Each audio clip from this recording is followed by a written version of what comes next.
जी हाँ, आप देख रहे हो रोहिलॉजी और जून सेकेंड वीक का एग्रीकल्चर करंट अफेयर्स डिस्कस करने से पहले ये दुखद घटना मैं डिस्कस करना चाहूँगा जो पर्सनली मुझे बहुत आघात पहुँचा है, क्योंकि पर्सनली मैं इस एक्टर का बहुत बड़ा फ़ैन था और इवन जितने भी दर्शक हैं बहुत सारे लोग इसके फ़ैन थे, क्योंकि बहुत ही ट्रू एंड जिंदा दिली इंसान जो एकदम स्क्रीन पे एक्चुअल दिखता था जो है।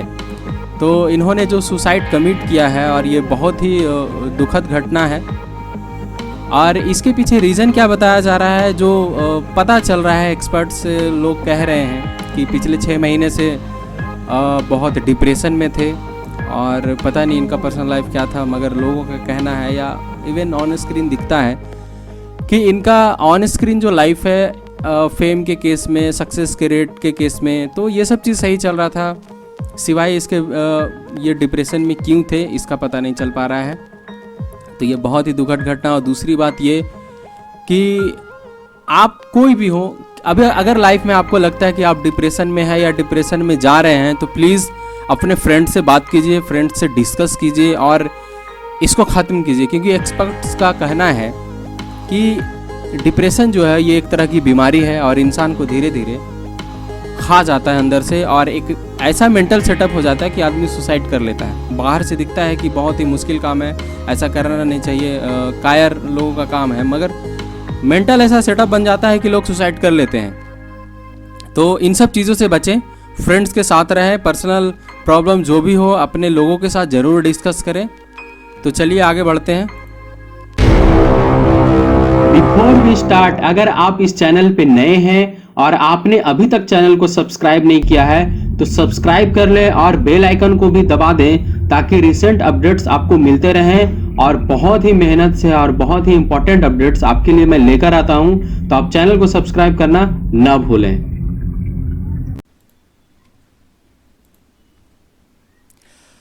मैं हर सप्ताह आपके लिए एग्रीकल्चर करंट अफेयर्स लेकर आता हूं और ये वीकली एग्रीकल्चर करंट अफेयर्स लेकर आता हूँ, मंडे को लेकर आता हूँ, हर बार मंडे को आती है, इवन अगर कभी हुआ तो संडे को भी रिलीज हो जाएगी। तो आप अगर किसी भी एग्ज़ाम की तैयारी कर रहे हैं तो ये करंट अफेयर्स आपके काम जरूर आएंगे। This is brief introduction about me. आप मुझे इंस्टाग्राम पे फॉलो कर सकते हैं, मेरा आईडी है रोहित कुमार BU के नाम से। अगर आपको मेरी किसी भी वीडियो की PDF चाहिए तो आप रोहिलॉगी को ज्वाइन कर सकते हैं। टेलीग्राम पे आप अपने अपडेट्स के लिए चाहें तो मुझे फेसबुक पे फॉलो कर सकते हैं। चलिए, पिछले सप्ताह मैंने जो क्वेश्चन पूछा था उसका मैं आंसर बताता हूँ, मतलब answer of the previous week. Previous week में मैंने क्वेश्चन पूछा था कि हर्बिसाइड एप्लीकेशन के लिए किस टाइप के नोजल का उपयोग किया जाता है। कॉमनली जो यूज़ करते हैं वो कौन सा नोजल यूज़ करते हैं हर्बिसाइड के एप्लीकेशन के लिए। तो अर्जुन अग्रवाल ने सबसे पहले फास्ट ट्रैक मोड में आंसर दिया था, ऑलमोस्ट सही आंसर है, जिसका आंसर है फ्लड जेड और फ्लैट फैन नोजल स्प्रे। ये दोनों में से कोई ऑलमोस्ट सेम चीज़ है, तो ये यूज़ होता है। चलिए आज का पहला क्वेश्चन देखते हैं। इस सप्ताह का पहला क्वेश्चन स्टेटमेंट वाइज देखेंगे। सबसे पहला स्टेटमेंट देखिए, ये है स्टेटमेंट रिगार्डिंग रबर, जो रबर का प्रोडक्शन है उससे रिगार्डिंग है, तो इसको देखेंगे। अगर आपको लगता है कि वीडियो स्लो चल रहा है तो आप सेटिंग में जाकर स्पीड जो है वो बढ़ा सकते हैं, 1.25 कर सकते हैं। वहाँ पे अभी नॉर्मल चल रहा होगा, अगर आपको लगता है कि थोड़ा सा वीडियो स्लो है तो आप स्पीड को 1.25 कर सकते हैं आप अपने कंफर्टेबिलिटी के लिए। चलिए पहला स्टेटमेंट देखते हैं। India are the largest producer of natural rubber in the world. क्या यह स्टेटमेंट सही है? दूसरा, Kerala is the largest producer of natural rubber in India. क्या यह स्टेटमेंट सही है? दोनों स्टेटमेंट को ध्यान से पढ़िए और ये बहुत ही इंपॉर्टेंट क्वेश्चन है, क्योंकि अभी रबर प्रोडक्शन को बहुत ज़्यादा प्रॉब्लम हो रहा है और ये थोड़ा इशू में है। तो सेकेंड स्टेटमेंट जो बिल्कुल सही है, मगर पहला स्टेटमेंट जो है वो गलत है, तो इसके लिए सही आंसर हो जाएगा दैट इज़ B2 ओनली। चलिए इसके कॉन्सेप्ट को देखते हैं। थाईलैंड जो है लार्जेस्ट प्रोड्यूसर है रबर का इन द वर्ल्ड। उसके बाद है इंडोनेशिया। थाईलैंड लार्जेस्ट प्रोड्यूसर है, इंडिया नहीं है। मगर इंडिया की अगर बात करें, in India Kerala is the largest producer of natural rubber. India में केरला लार्जेस्ट प्रोड्यूसर है, पूरे वर्ल्ड में थाईलैंड है और सेकेंड रैंक पे इंडोनेशिया है। ये आपको याद रहना चाहिए। चलिए अगले क्वेश्चन की तरफ बढ़ते हैं। एनुअल अलॉटमेंट हुआ है किसका? प्रधानमंत्री कृषि सिंचाई योजना का, जो कब से चल रही है। उसके बाद इसका जो इंस्टॉलमेंट कहें या अलॉटमेंट कहें, इंस्टॉलमेंट के रूप में अलॉटमेंट हो रही है इसके अमाउंट की। तो एनुअल अलॉटमेंट होती है, हर साल होती है। 2020-21 के लिए अलॉटमेंट हो चुकी है। पर ड्रॉप मोर क्रॉप, इसको PDMC भी बोलते हैं, PDMC। तो इसका अलॉटमेंट हो चुका है। आपको बताना ये है कि कितने अमाउंट की अलॉटमेंट हुई है। ये स्कीम बहुत ही इंपॉर्टेंट है अगर आप किसी भी एग्जाम की तैयारी कर रहे हैं तो ये अलॉटमेंट हुए है 4000 करोड़ की। चलिए अगले क्वेश्चन की तरफ बढ़ते हैं। सेम क्वेश्चन है, मगर इसमें क्या है कि नाबार्ड के थ्रू क्रिएट किया जाता है, नाबार्ड को पैसा दिया जाता है, फिर नाबार्ड एलोकेट करती है हर एक स्टेट को इस फंड के तहत। तो आपको ये बताना है कि micro irrigation fund corpus of RS how much crore also created with NABARD. ये माइक्रो इरिगेशन के लिए, स्पेशली माइक्रो इरिगेशन पे जो काम होता है, क्योंकि देखिए प्रधानमंत्री कृषि सिंचाई योजना में दो चीज़ों पे ज़्यादा फोकस किया जा रहा है, एक मैक्रो इरिगेशन और दूसरा माइक्रो इरिगेशन। मगर माइक्रो इरिगेशन पे ज़्यादा फोकस है और माइक्रो इरिगेशन पे दो चीज़ें आती हैं, एक है स्प्रिंकलर और दूसरा है ड्रिप, और ड्रिप पे ज़्यादा ध्यान दिया जाता है। तो ये कितना अलॉटमेंट हुआ है ये आपको बताना है, तो इसका ऑप्शन होगा बी, दैट इज 5000। चलिए coming to the next question. ये नेक्स्ट क्वेश्चन नहीं है, सॉरी, ये कॉन्सेप्ट है। During the last 5 years 2015-16 to 2019-20 an area of 46.96 lakh hectare. देखिए कितना एरिया कवर हुआ है 2015-16 से लेकर 2019-20 तक, पिछले 5 सालों में 46.96 लाख हेक्टेयर एरिया कवर किया गया है अंडर माइक्रो इरिगेशन थ्रू प्रधानमंत्री कृषि सिंचाई योजना पर ड्रॉप मोर क्रॉप। ये इसके पीछे का कॉन्सेप्ट है, ये एरिया आपको याद रखना होगा। उसके बाद अगले क्वेश्चन की तरफ बढ़ते हैं। Recently government of India approves 1280 crore for implement of जल जीवन मिशन इन यहाँ पे किसी स्टेट के लिए यूज किया गया है, डैश किस स्टेट के लिए ड्यूरिंग 2021। देखिए इसमें जो जल जीवन मिशन जो स्टार्ट किया गया है ये बहुत इंपॉर्टेंस रखती है आप किसी भी एग्ज़ाम की तैयारी कर रहे हो, क्योंकि अभी ये बहुत मेजर कंसर्न बना हुआ है पूरे देश के लिए और इस पर स्पेशल फोकस किया जा रहा है।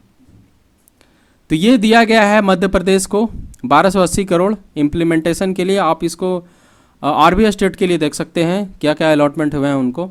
चलिए अब बात करते हैं मिनिमम सपोर्ट प्राइस की। पिछले बार मैंने पैडी का पूछा था, पैडी कॉमन का था, अब पैडी ग्रेड A के लिए है।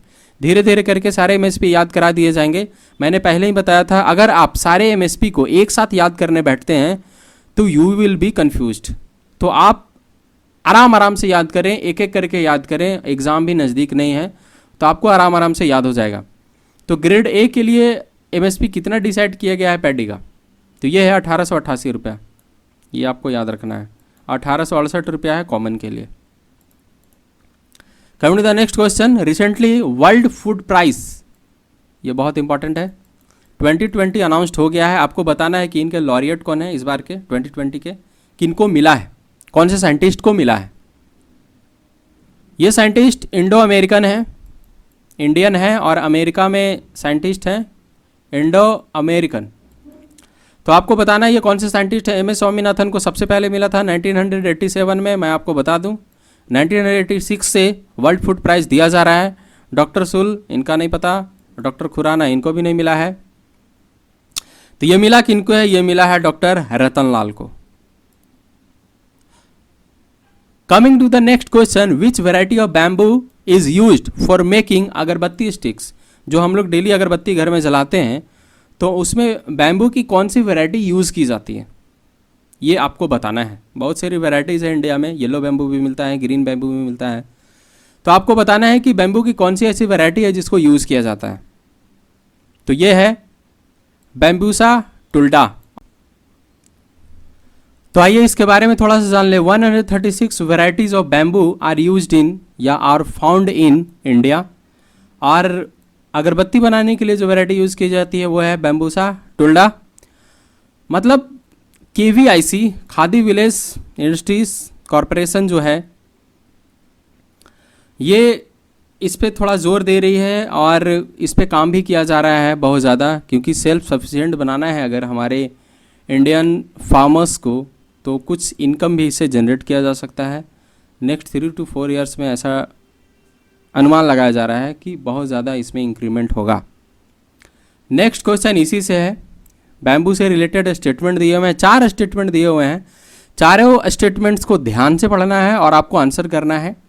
और ऑलमोस्ट ये अभी न्यूज़ में है। तो पहला स्टेटमेंट है, India is the second largest producer of bamboo in the world. सही हो सकता है। It is also the second largest importer of bamboo and its products, मतलब सबसे ज़्यादा इंपोर्ट करती है, सेकेंड रैंक पे है। बैम्बू के इंपोर्टर भी है और सेकेंड लार्जेस्ट प्रोड्यूसर भी है। थर्ड पॉइंट देखिए, notably India produces 14.6 million tons of bamboo every year. ये इंपॉर्टेंट है। दूसरी बात, मतलब चौथा स्टेटमेंट जो है, 70,000 नियरली 70,000 फार्मर्स इंगेज्ड इन बैम्बू प्लांटेशन। तो आपको बताना है क्या ये चारों स्टेटमेंट सही है या नहीं है।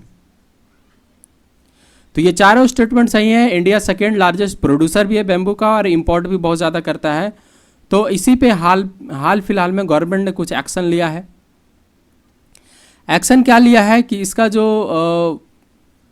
टैक्स है उसको बढ़ा दिया गया है। टैक्स, इंपोर्ट टैक्स जो है वो बढ़ा दिया गया है ताकि बाहर से कम इंपोर्ट हो हमारे कंट्री में, और हमारे इंडिया के जो प्रोड्यूसर है, जो फार्मर्स हैं, उनको बेनिफिट हो। अब चलिए अगले क्वेश्चन की तरफ बढ़ते हैं। Recently union minister of states for chemical and fertiliser Shri Mansukh Mandaviya, इन्होंने एक रिव्यू मीटिंग रखी थी। जो हमारे देश में अभी ऑल ओवर पूरे कंट्रीज़ में फर्टिलाइज़र की बहुत ज़्यादा जो डिमांड है, ऑलमोस्ट शुरू से डिमांड है, मगर कोशिश किया जा रहा है कि हमारे इंडिया में सेल्फ सफिशिएंट बने, क्योंकि बहुत ज़्यादा इंपोर्ट होता है अदर कंट्रीज से। तो उसको कम करने के लिए हमारे खुद अपने इंडस्ट्रीज डेवलप किए जा रहे हैं और उनके काम कहाँ तक पहुँचे हैं उस पर हाल ही में डिस्कशन किया गया था। तो बस आपको ये जानना है या ये बताना है, इसीलिए मैंने स्टेटमेंट में मैंने कुछ ऐसे फैक्ट्रीज़ के नाम लिखे हैं जो इम्पॉर्टेंट है और जिन पे काम चल रहा है। पहला है Ramagundam fertilizers and chemicals limited, RFCL। मतलब ये सब है या नहीं है ये आपको बताना है। Talcher fertilizers limited, TFL। उसके बाद Hindustan Urvarak and Rasayan limited, Gorakhpur, Barauni and Sindri. देखिए 5 फर्टिलाइजर प्लांट्स हमारे इंडिया में सेटअप किए जा रहे हैं और जिनका काम ऑलमोस्ट हो चला है। ऑलमोस्ट कोई 80% पे है, कोई 90% पे है। सिंदरी का जो काम है 97% तक हो चुका है। 3% जो है इस लॉकडाउन के चलते रुका हुआ है। तो आपको बताना है कि क्या ये सब कंपनियां सही हैं या कौन कौन से हैं। तो देखिए मैं आपको कंसर्न में लाना चाह रहा था कि ये 5 ऐसे फर्टिलाइज़र फैक्ट्रीज़ हैं या प्लांट्स हैं जो सेटअप किए जा रहे हैं इंडिया में। तो ये सब सारे हैं, तो ऑप्शन 4 होगा राइट आंसर। उसके बाद अगला क्वेश्चन देखते हैं। ये इंपॉर्टेंट है हमारे झारखंड के लिए। हिंदुस्तान उर्वरक एंड रसायन लिमिटेड सिंदरी, जिसका काम चल रहा है, ऑलमोस्ट 97% सेटअप हो चुका है और ये अनुमान लगाया जा रहा है कि मई 2021 से इसमें प्रोडक्शन स्टार्ट हो जाएगा। तो आपको बताना ये है कि सिंदरी का जो फर्टिलाइज़र प्लांट है ये कब सेटअप किया गया था झारखंड में। तो ये सेटअप किया गया था 1951 में।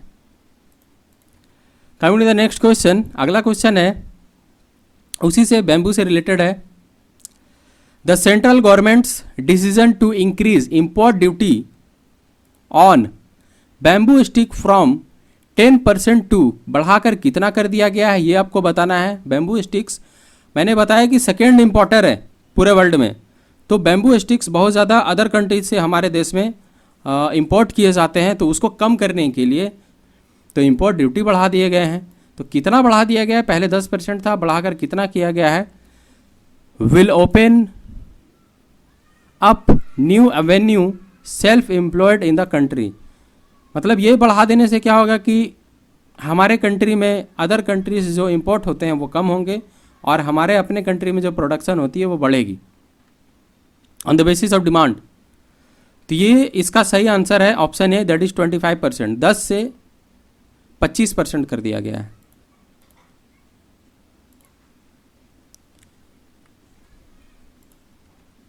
Coming to the next question, recently Union Minister for Agriculture and Farmers Welfare Shri Narendra Singh Tomar launch a scheme. उन्होंने रिसेंटली एक लॉन्च किया है स्कीम को जो एंटरप्रेन्योरशिप को डेवलप करेगी या उसको सिखाएगी। बहुत सारे इसमें चीज़ रखे गए हैं, तो आपको बताना है ये कौन सा स्कीम है। सहकार मित्रा स्कीम है जो रिसेंटली हमारे एग्रीकल्चर मिनिस्टर ने लॉन्च किया है। इसके बारे में थोड़ा सा जान लें। ये स्कीम क्या है? Scheme on internship program SIP इस पे है और इसी पे काम करेगी। ये प्रोवाइड भी करेगा opportunity to professionals from academic institutions to develop leadership and entrepreneur role through cooperative and farmers producers organization FPO के थ्रू। तो ये स्कीम बस आपको याद रखना है। तो ये था पूरा इस सप्ताह का पूरा क्वेश्चन। अब पहुंच गए हम लोग क्वेश्चन ऑफ द वीक की तरफ। सिंपल सा क्वेश्चन है, बस आपको ये बताना है कि जर्मिनेशन को कौन प्रमोट करता है, मतलब किस तरह का लाइट जर्मिनेशन को प्रमोट करता है। Yellow light, blue light, green light, किस तरह का लाइट। आप इंफ्रारेड और ये सब पे मत चले जाइएगा, सिर्फ कलर की बात हो रही है। आपको ये बताना है कि कौन से कलर का light, which type of light promotes germination. ये है इस सप्ताह का क्वेश्चन। मैं आशा करता हूँ आप जल्दी ही रिप्लाई करेंगे। And thanks for watching. अगर आपको मेरी करंट अफेयर हमेशा चाहिए और आप चाहते हैं कि अपडेटेड रहें किसी भी एग्जाम से रिलेटेड, तो आप इस चैनल को सब्सक्राइब करना ना भूलें अगर आप इस चैनल पे नए हैं तो। Thanks for today, bye bye.